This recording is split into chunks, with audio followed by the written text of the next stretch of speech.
Assane Samb maa ngi lay nuyu. maa ngi lay fay bu baax Fatou. alors nuyu Assane oui. nuyu suñu mbokk internet yëpp.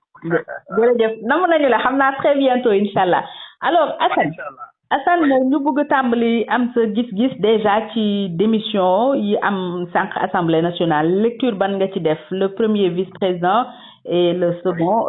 Cheikh Thioro Mbacké ak Ismaïla Diallo ñoom ñëpp tekki seen ndomba tànk lan la loolu mën a wundu bala ñuy ñëw ci beneen ponk bi ñu bëgg a waxtaan ak yow. waaw jërëjëf loolu mën nañ njort ci di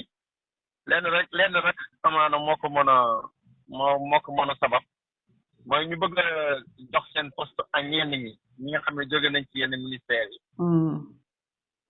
te peut-être suspendroon seen mandat ñu xam ni bëgg nañu réintégrer assemblée ñu bëgg leen delloo poste yi comme ni ñu defoon Ousmane Sonko. je pense que dañuy céder la place comme ni El Malick def rek dañuy jël exemple boobu. ñoom itam ñuy céder les postes de vice-président. parce que pour ñi ko xamul le poste de vice-président dafa am solo ci assemblée parce que dafa am presque rang ministre boo ko xoolee ci dayo wàllu ni ngay fayeeku même sa indemnité yi lay jox oto yi yaay ëppale sa indemnité carburant yaay ëppale sa salaire day doublé par rapport aux autres députés est-ce que doo am aux environs de 3 millions donc le poste de vice-président da di un poste puissant léegi nag comme El Malick joxe na l'exemple ñoom aussi certainement les vice-présidents dañuy céder te mënuñu normalement céder que lu dul au profit peut-être ñi nga xam ne dañ bëgg a réintégrer seen poste à l'Assemblée loolu daal laa ci gën a njort comme motivation parce que du nit ñoo xam ni dañuy perdre seen poste député en fait dañuy continuer siéger à l'Assemblée alors que une fois ñu def le vice-président c'est tellement dafa am solo koo xam ni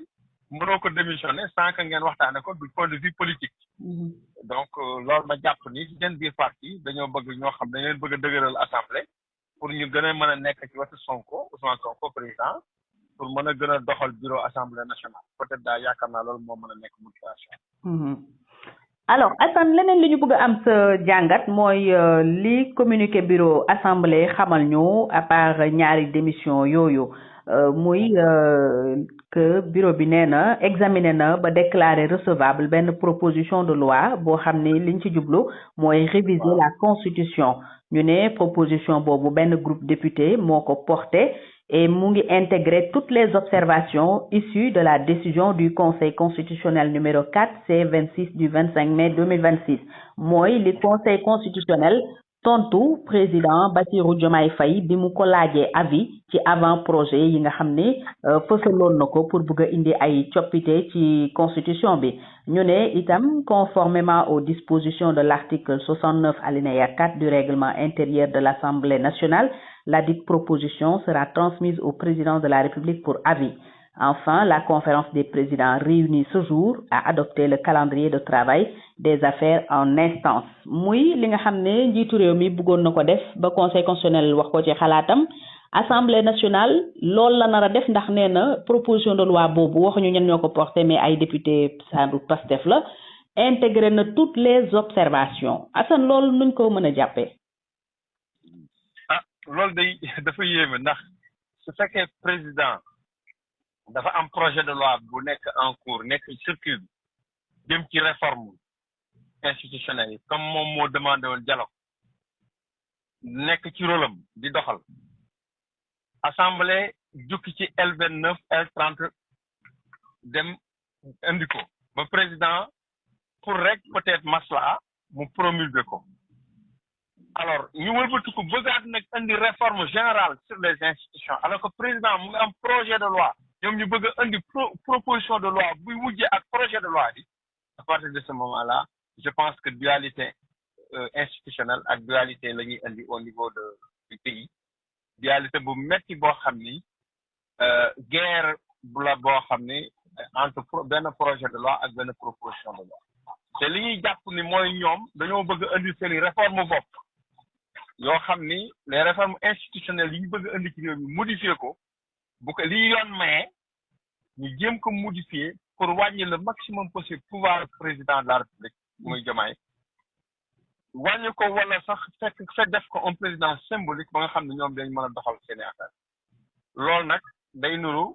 coup d'état institutionnel wala coup d'état constitutionnel ou coup d'état législatif en tout cas noo ko mën di tuddee mooy un coup de force la parce que bu fekkoon président dañuy du def moom ay réforme mën naa comprendre ni peut-être looloo tax mais président mënul am projet de loi ñoom ñu proposer proposition de loi sur les mêmes faits tout en sachant que ñoom ñoo yor majorité assemblée tout en sachant que buñ demee ba ci biir même bu président demandé seconde lecture mën nañu promulguer sans le président autrement dit indi nañu nar nañu indi benn impasse politique boo xam ni day metti boo xamante ni bu boobaa Sénégal gépp moo ci sooxe parce que day indi blocage yi mooy quoi qu'on dise suñu régime ça reste un régime présidentiel donte xaw na parlementaire ci benn côté ndax lii ñu may assemblée nii tey dafay indi cohabitation institutionnelle boo xam ne ñoom en réalité li ñu ci jublu dëgg-dëgg mooy que le pays ne soit pas gouvernable sans ñoom parce que bu ñu continuer lii pays bi mënoo ko gouverner sans ñoom ñu nekk ci autrement dit président day obligé peut-être jël un premier ministre bu favorable au PASTEF pour que PASTEF mën a exercer le pouvoir à la place. Est-ce que donc mun nañ ko jàppee riposte Ousmane Sonko ci li président Diomaye mujjee def le gouvernement sans PASTEF dem jël ñim ci mën a jël mun nañ ko jàppee la réplique alors. waaw gatsa la c'est-à-dire gatsa bi moo ñëwaat. ak léegi yow def nga ma def naa la dóor nga ma fayu naa loolu la teg jël nga li la yoon may jël naa li ma yoon may def nga lu la neex def naa lu ma neex donc gatsa boobu moom la ñu indil Diomaye comme niñ ko indiloon Macky. léegi nag tout dépend nan la Diomaye di réagir sur le plan institutionnel légal ak sur le plan de rapport de force politique. Il a les moyens am na moyen wu riposter. parce qu'on est dans un régime présidentiel boobu waxuma la sax dissolution assemblée mais le président a des pouvoirs institutionnels yoo xamante ni évidemment bu ko mbir neexul ci réew mi il est difficile nga doxal ko dans le cadre des services administratifs waaw bu dee élection peut-être mais bu dee loo xam ne ci l'exercice des pouvoirs lu jëm ci doxal ay services doxal exécuter les politiques publiques président de la République bu ko neexul loolu pour mu sorti du yomb donc man damay wax ni président moo war a étudier tous les moyens de sa riposte parce que bu fekkee loolu am na parce que loolu coup d'état la coup d'état institutionnel la bu boobaa mu étudier tous les moyens de sa riposte parce que moom le Sénégalais yi fal il est comptable du moom mooy yore bilan bi il est comptable du bilan moom moo war a am la vision de l'exécution des politiques publiques donc moom mooy le plus grand responsable donc aujourd'hui mën na étudier tous les moyens yu ko yoon may pour mu contrecarrer démarche boobu ne serait-ce que avec l'aval du Conseil constitutionnel parce que mënul am projet de loi en même temps proposition de loi judd ci kaw projet de loi boobu portant sur les mêmes faits donc loolu il faut que peut-être spécialiste en droit constitutionnel ngeen ñu wax ba xam mën naa nekk parce que en réalité une proposition de loi mënul judd sur les mêmes faits alors que am na déjà un projet de loi donc yooyu dafa nekk ay confusion yoo xam ni ñu ci dugal te confusion yooyu dara jël ko loolu politique neen c'est-à-dire il y a un rapport de force politique tel que gatsa bi moom moo ñëwaat et cette fois-ci malheureusement dafa fekk Pastef nekk majoritaire à l'Assemblée yor présidence Assemblée am moyen juridique teg pression sur les autorités te moyen boobu ñoom dañ koy utiliser à fond lu leen yoon may rek ngeen ko jël à fond te ci dynamique boobu la ñu nekk.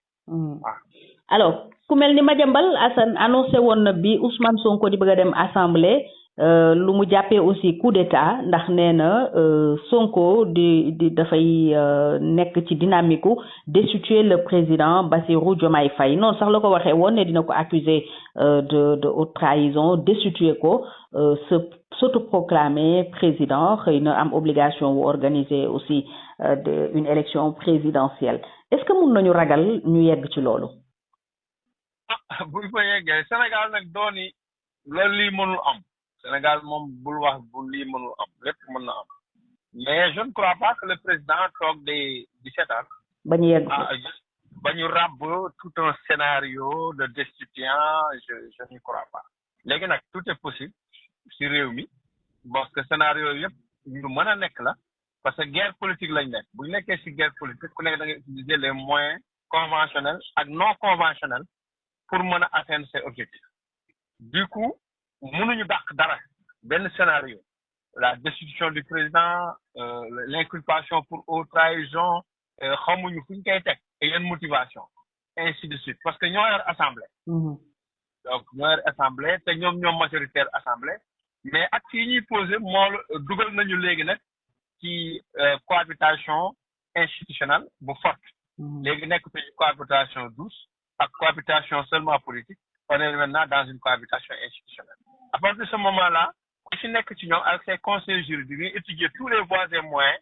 pour exercer ses prérogatives correctement et là je pense que le président du seetaan ba yenn scénario yi di am et il faudrait bien que ñu équilibrer les choses comme ni ma ko waxee rek est-ce que une proposition de loi dina valable sur des faits yoo xam ni président de la République def na ci projet de loi déjà parce que loolu c'est un problème déjà sur la forme donc le conseil constitutionnel c'est pas pour rien ñu leen tudde les sages moom moo fi nekk arbitre du jeu constitutionnel à partir de ce moment-là le conseil va nous dire yan démarche la ñu war a def qu'est-ce qu'il faut faire pour éviter benn impasse ba nga xam ni bu ñu bàyyee politiciens yi fa la ñu jëmale parce que politiciens yi seen calcul tous les calculs sont politiques bu ñu nee politique c'est par rapport au rapport de force politique mooy puusal ma toog ak yooyu parce que loolu moo leen soxal waaw jël pouvoir bi puusal ma toog et cetera léegi nag ñun li ñu soxal mooy ku développer Sénégal apparemment yitteelu leen comme yitteelu leen rek il faut que également ñu xool nan la ñuy mën a instaurer benn climat de sérénité parce que guerre boobu bu déclenché dëgg-dëgg investisseurs yeeg FMI yeeg yëpp yemoon ñu leen ko teg ñee xaar guerre bi jeex parce que guerre mënuñu nekk ci biir guerre di régler ces questions là te guerre boobu bu déclenché dëgg guerre boobu dañuy aj tout les projets de développement tout dañ koy aj en attendant de régler cette guerre mu jël fin waaw léegi nag loolu man je crois que il faut que dans cette république là ñu def tout pour que effectivement ku ci nekk respecte sa morom il ne suffit pas nga jël li nga moom parce que la séparation du pouvoir des pouvoirs c'est une réalité mais ce qui est plus important c'est l'équilibre des pouvoirs maanaam ñu fexe ba dans l'exercice des pouvoir bu ci nekk ni ngay exercer woo doo gêner ce fonctionnement morom voilà parce que y a une intelligence boo xam ne dañ ko war a teg intelligence boobu képp koo xam ne manque nga tact ak intelligence ba jàpp ni yow war nga mën a barrer le président de la République alors que moom lañ fal à partir de ce moment là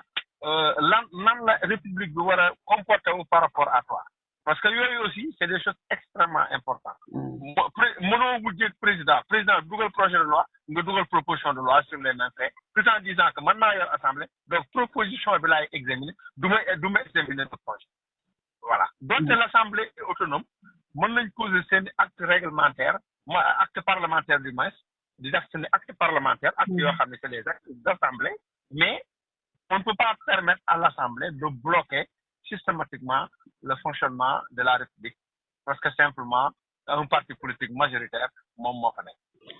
Assane est-ce que tam Ousmane Sonko nekkul di jéem a kar président parce que xam nañ ne avant projet yi y a un nouveau code électoral boo xam ne aussi article L29 L30 yi ñu réformé woon ñoom dans leur proposition de loi mi ngi ci mais yoo xam ni jàpp nañu ne ni ko président tëggee dans les avant-projets nekkul luy réhabiliter Ousmane Sonko est-ce que tam du loolu lay jéem a dabu. effectivement parce que xam nga président moom aussi moo ko def président opposition bi dafa naroon def recours. par rapport ak L29 L30. ñu ni non comme Diomaye arrangé wu ko te wax na ko def nañ conférence de presse la veille. de la plénière ñu ne d'accord ci li député yi di def ñoom waa Diomaye président. après de ce moment là l'opposition baissé seen garde daane nañ bàyyi président mu réglé ko. waaw mu saisir le conséquence président def ci dara def promulgué. léegi nag Pastef dafa ñam mu neex comme Pastef dafa ñam mu neex léegi dootul yem ci L29 L30 dañ naan toutes les réformes. ñun ñoo koy jëlal suñu bopp en charge. parce que bu ñu ko bàyyeelee Diomaye luñ ci bëggoon duñ ko am. duñ ko ci am léegi conséquence léegi dañuy court-circuiter le projet de loi ni comme dafa yéex. ñun on va rapidement faire notre proposition de loi dugal ko. voter ko suñu bopp promulguer suñu bopp s'il le faut. ñu jéem ko doxal suñu bopp. exercer mu nekk une loi de la République. or yooyu yëpp boo ko xoolee ça devient un problème parce que c'est sur la forme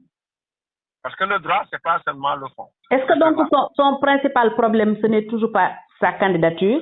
ce n'est pas toujours sa candidature en 2029. ci la bokk sa candidature ci la bokk wàññi les prérogatives du président ci la bokk. surtout wàññi les prérogatives du président. éventuellement dindi les fonds politiques parce que arme ci la.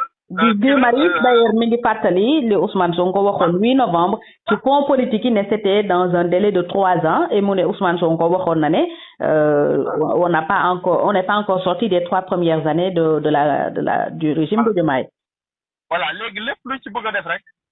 wàññi prérogative président renforcer les prérogatives de je ne sais qui bon essayer fexe ba président bi dootul am ay fonds de guerre. guerre politique maanaam ay ressources. wàññi ay kiyam ay moyens def ko un président genre symbolique. essayer renverser le gouvernement pour créer un premier ministre fort qui va exercer le pouvoir yooyu mën na nekk seen calcul c'est possible. mën na nekk seen calcul te bu boobaa si Diomaye se laisse faire comme souvent parfois nu mu koy defee noonu. gars yi de mën nañ ñëw def seen i coup d'état institutionnel mu jàll. voilà mais. Je ne crois pas que le président désarmé à ce point face à l'Assemblée. C'est-à-dire que mënuñu nekk dans un pays boo xam ne Assemblée nationale bi bis bu yoree majorité contre le président mën na def lu ko neex. À partir de ce moment-là dañuy indi benn instabilité institutionnelle boo xam ne dina garaaw boo xam ne évidemment après ñun ñëpp ñoo ci am problème. waaw loolu mooy ils ont fait leur calcul ils ont planifié. def nañ seen projet am nañ seen plan. Maintenant, c'est au président de réagir par rapport à cette situation. Et en saisissant d'abord le Conseil constitutionnel, parce que cette proposition de loi, nous avons dans le cadre des réformes que le président m'a demandé, projet de loi qui est un projet, qui est une proposition de projet de loi. C'est-à-dire que n'est qu'un projet, mais n'est qu'un avant-projet déjà. N'est qu'un avant-projet. Nous avons loolu lan la ci yoon wax yooyu yëpp il faut que ñu étudier que rapidement xam ni il y a derrière une mauvaise foi la mauvaise foi c'est court-circuiter le président waaye maanaam wax ko fexe que moom li mu doon def yow nga defal ko sa bopp defal ko ni nga ko bëggee defee yow loolu nag loolu yow boo ki ñu fal rek moo ko mën ki ñu fal normalement warul mën ko. On y verra plus clair peut-être dans les heures ou jours à venir jërëjëf Assane. Voilà, merci beaucoup. Jërëjëf.